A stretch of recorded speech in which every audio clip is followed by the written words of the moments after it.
Hi guys, welcome back to my channel. இன்றைக்கி என்ன வீடியோனா, இன்றைக்கி கிராமத்தில் இருக்க எங்கள் அம்மா வீட்டை தான் சுற்றி பார்க்க போகிறோம்.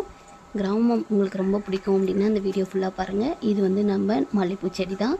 மல்லிகைப்பூ செடியிலேருந்து பறித்த பூக்கள் தான் இது. இப்போ வந்து மல்லிகைப்பூ சீசன் இல்லையா, அதனால் மல்லிகைப்பூ பறிக்கலான்னு வந்துட்டேன். செடி பாருங்கள் எவ்வளோ அழகாக இருக்குது. இது வந்து நான் ஸ்கூல் படிக்கும்போது நானே நெட்டு வச்சது. இது வந்து பாருங்கள் அடுக்கு மல்லி, ரொம்ப பெரிய பெரிய பூக்களாக விடும். அப்புறம் செம்பருத்தி பூ, நம்ம ஸ்கூல் படிக்கிற டைமில் 10th 12th அப்போலாம் ப்ராக்டிக்கல் எக்ஸாமுக்கு செம்பருத்தி பூ வேணும்னு சொல்லி அங்கங்கே அலைஞ்சிருப்போம். ஆனால் இப்போ கொட்டி கிடக்குது. இது வந்து பாருங்கள் நார்மலாக பூக்கும் இல்லையா, அந்த மல்லிகைப்பூ செடி.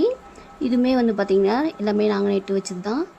வெளியேருந்து பார்க்கும்போது பூக்கள் இல்லாத மாதிரி இருக்குது, ஆனால் உள்ளே கைவிட்டு நம்ம பார்க்கும்போது தான் நிறைய பூக்களாகவே இருக்குது. அடுத்து வாங்க நம்ம முன்னாடி இருக்க தோட்டம் பார்த்துருவோம். இந்த வீடியோ வந்து ஆல்ரெடி நீங்கள் பார்த்துருப்பீங்க. அதாவது சின்ன சின்னதாக இருந்துச்சு. இந்த தட்டுன்னு சொல்லுவாங்க, நாங்கள் மாட்டுக்கு போடுற தீவன தட்டுன்னு சொல்லுவோம். அது கீரைலாம் நாங்கள் முன்னாடி ஒரு வீடியோ போட்டிருப்போம். கீரைலாம் இப்போ எல்லாமே வந்து அறுவடை பண்ணியாச்சு.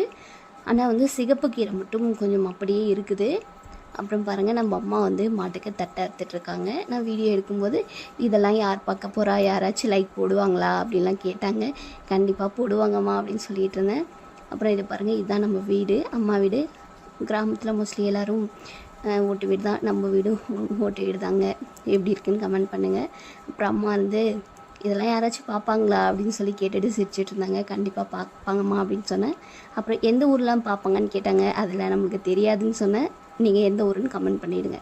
அடுத்து பார்த்திங்கன்னா நம்ம வீட்டுக்கு பக்கமே வந்து பார்த்திங்கன்னா மாங்காய் தோப்பு தான் இருக்குது. பாருங்கள் இப்போ தான் குட்டி குட்டியாக மாங்காய் வச்சுருக்கு. இது வந்து மல்லிகை மாங்காய் அப்படின்னு சொல்லுவாங்க. ரொம்பவுமே புளிப்பாக இருக்கும். இதெல்லாம் சாதம் செய்யும்போது சூப்பராகவே இருக்குங்க. பாருங்கள், இந்த சைடு பார்த்திங்கன்னா மாங்காய் தோப்பு, இந்த சைடு பார்த்திங்கன்னா நம்ம தோட்டம். அப்பாவும் அம்மாவும் தட்டை எடுத்துகிட்ருக்காங்க. பாருங்கள், இதுதான் நம்ம இடம். எவ்வளோ அழகாக இருக்குதுன்னு பாருங்கள். உங்களுக்கு பிடிச்சிருக்கான்னு சொல்லுங்கள். அம்மா தட்டை அறுத்து வச்சாங்க, அப்பா வந்து எடுத்துகிட்டு போய் போட்டுட்டாங்க. பாருங்கள், இதுதான் வீடு. வீட்டுக்கு பின்னாடி வந்து கோழி பண்ணை போட்டிருக்காங்க. அம்மா எப்பயுமே தட்டை அறுத்து வச்சுருவாங்க, அப்போ தாங்க எடுத்துகிட்டு போய் போடுவாங்க. ஏன்னா கொஞ்சம் வெயிட்டாக இருக்கும் இல்லையா, அதனால். இப்போ பாருங்கள், வீட்டுக்கு இதுதான் வீடு. வீட்டுக்கு பின்னாடியே வந்து கோழி பண்ணை இருக்குது. பாருங்கள் எத்தனை தென்னை மரம். இதெல்லாம் எங்கள் சொந்த தென்னை மரம் தான். அடுத்து பாருங்கள், பூச்செடி என்னமோ பார்க்க ஒரு பூ இல்லாத மாதிரி தான் தெரியுது, ஆனால் ஒரு கிண்ணம் நிறைய பூ. அடுத்து பார்த்திங்கன்னா நம்ம கோழி பண்ணைக்கு வந்தாச்சு. பாருங்கள், இது வந்து 1 மாதமான கோழி குஞ்சுகள் தான். அண்ணா தான் இதை பண்ணிகிட்ருக்காங்க. அப்பா வந்து விவசாயம் பண்ணுறாரு, ப்ளஸ் வந்து ஆட்டோ ஓட்டுறாரு. அப்புறம் கோழி பண்ணி சின்ன சின்ன வேலை பார்த்துப்பாரு. இது வந்து எங்கள் தாத்தாவுக்கு என்ன வேலை அப்படின்னா, இந்த மாடு பிடிச்சி கட்டுறது, ஆடு பிடிச்சி கட்டுறது, இந்த மாதிரி வேலை தான். வேறு அதிகமாக தாத்தா எதுவும் செய்ய மாட்டார், ஏன்னா வயசாகிடுச்சு இல்லையா, அதனால். அடுத்து நம்ம வீட்டுக்கிட்ட வந்துட்டோம். வீட்டுக்கிட்ட பார்த்திங்கன்னா கோழி, இது வந்து பக்கத்து வீட்டுக்காரோட கோழி தான். அந்த நம்ம கோழி வந்து கட்டி வைக்க முடியாது இல்லையா, அதனால் எங்கே வேணால் போயிட்டு வரும். இது பக்கத்து வீட்டில் இருக்க கோழி தான். பாருங்கள், இதுதான் எங்கள் வீட்டுக்கு முன்னாடி இருக்க ஃபுல் வியூ. கீழே இருக்க தோட்டம் தான் நீங்கள் பார்த்துருப்பீங்க, அதுதான் தீவனத்தட்டு. அப்புறம் வந்து வெங்காயம் ஒரு பாத்தி இருந்தது, கீரை, சிகப்பு கீரை எல்லாமே இருந்தது, ஆல்ரெடி பார்த்துருப்பீங்க. பக்கத்தில் இருக்க காடு பாருங்கள் எவ்வளோ அழகாக இருக்குதுன்னு சொல்லிட்டு. இது வந்து ஈவினிங் டைமில் எடுத்தது, அவ்வளோ ஒரு அழகாக இருந்தது.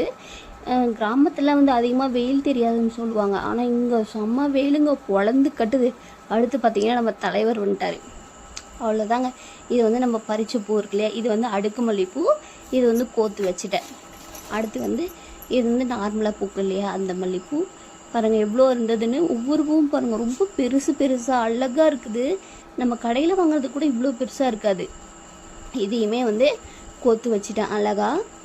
அப்புறம் நிறைய பேருக்கு வந்து கிராமம்னாலே பிடிக்காது, ஆனால் இங்கே வந்து பாருங்கள் எவ்வளோ அமைதியாக இருக்குதுன்னு சொல்லிட்டு. இந்த வீடியோ பிடிச்சிருந்தா ஒரு லைக் பண்ணுங்கள். அப்புறம் எங்கேருந்து பார்க்குறீங்க அப்படின்னு சொல்லிட்டு ஒரு கமெண்ட் போட்டுருங்க. எந்த ஊரில் இருக்கீங்க அப்படின்னு கமெண்ட் போடுங்க. கிராமம் பிடிக்கும், கிராமத்துக்கு போகலாமா அப்படின்றவங்களுக்கு இந்த வீடியோ ஷேர் பண்ணிவிடுங்க. தேங்க்யூ மக்களே.